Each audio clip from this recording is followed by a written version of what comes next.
कर दिया। आज का प्रश्न है अंतर्राष्ट्रीय व्यापार की परिभाषा तथा इसकी नूतन प्रवृत्तियों का विस्तार से वर्णन करें। ये 5th सेम में 9वां अध्याय है अंतर्राष्ट्रीय व्यापार। तो अंतर्राष्ट्रीय व्यापार किसको कहते हैं? वह व्यापार जो विभिन्न राष्ट्रों के बीच राष्ट्रीय सीमाओं के आर पार वस्तुओं और सेवाओं के बेचने और खरीदने को अंतर्राष्ट्रीय व्यापार कहते हैं। ये अंतर्राष्ट्रीय व्यापार की परिभाषा है। फिर एक दूसरी परिभाषा भी बनती है, राष्ट्रीय व्यापार और अंतर्राष्ट्रीय व्यापार में क्या अंतर है। तो राष्ट्रीय व्यापार किसको बोलेंगे? जो किसी देश के विभिन्न भागों के बीच होने वाले व्यापार को अंतर्राष्ट्रीय व्यापार बोलेंगे। तो विभिन्न देशों के बीच होने वाले व्यापार को अंतर्राष्ट्रीय व्यापार बोलेंगे। राष्ट्रीय व्यापार और अंतर्राष्ट्रीय व्यापार की यह परिभाषा और ये अंतर है। इसके बाद एक और परिभाषा आ जाती है मुक्त व्यापार। मुक्त व्यापार किसको कहते हैं? तो मुक्त व्यापार की प्रश्न आ जाता है कई बार 1 नंबर का, तो उसके बारे में आप मुक्त व्यापार की क्या परिभाषा होगी?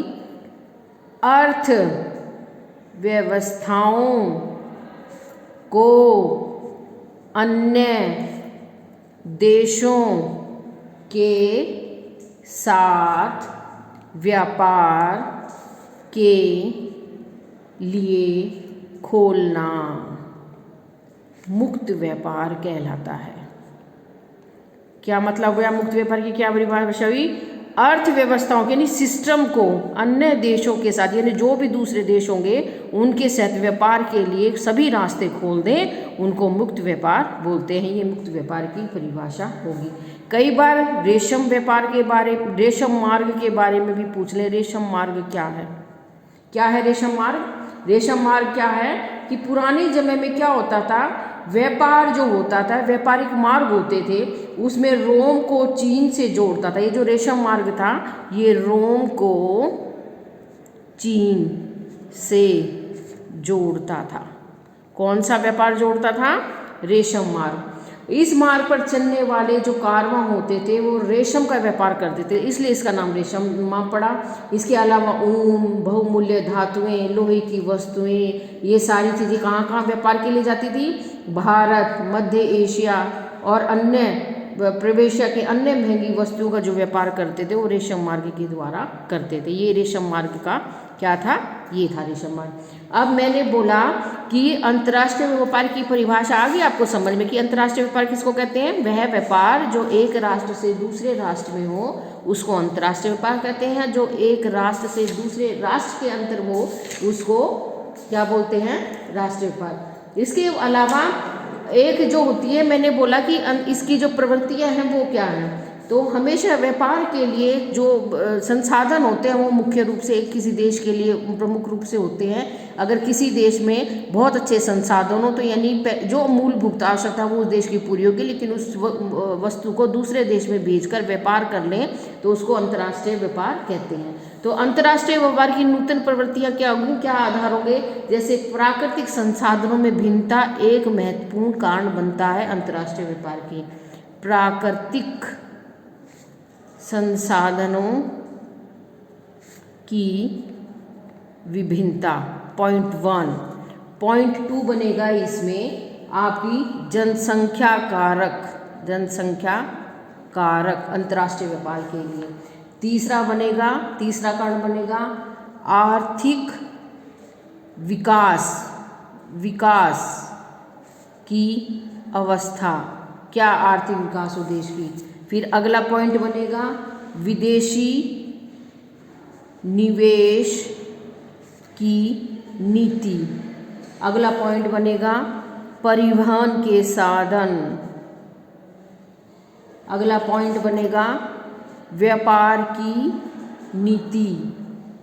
अगला पॉइंट बनेगा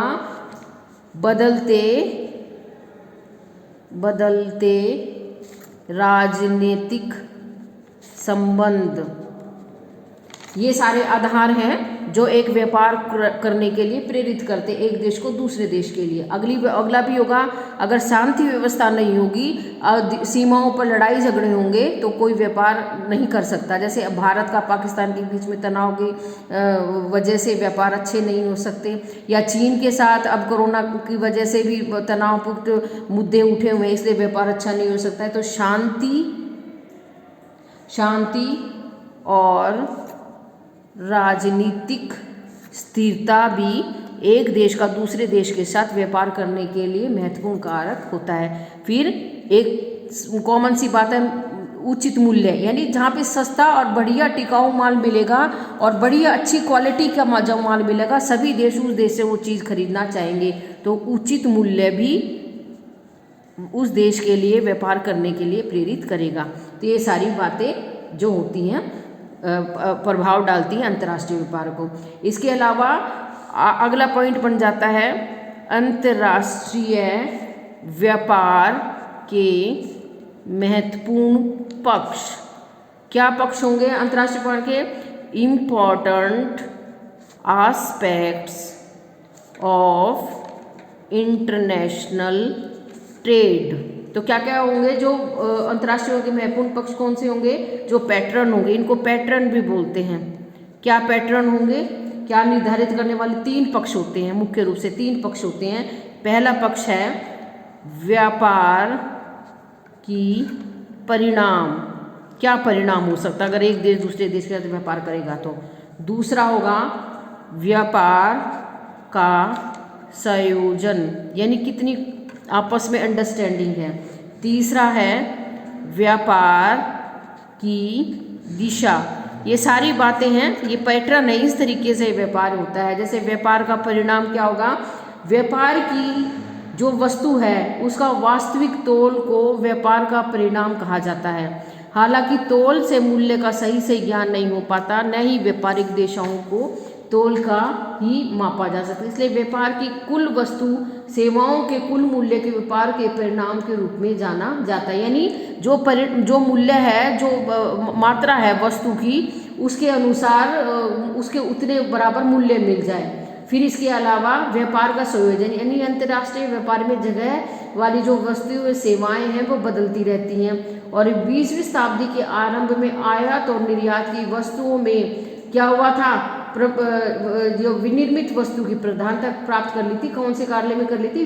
20वीं शताब्दी में।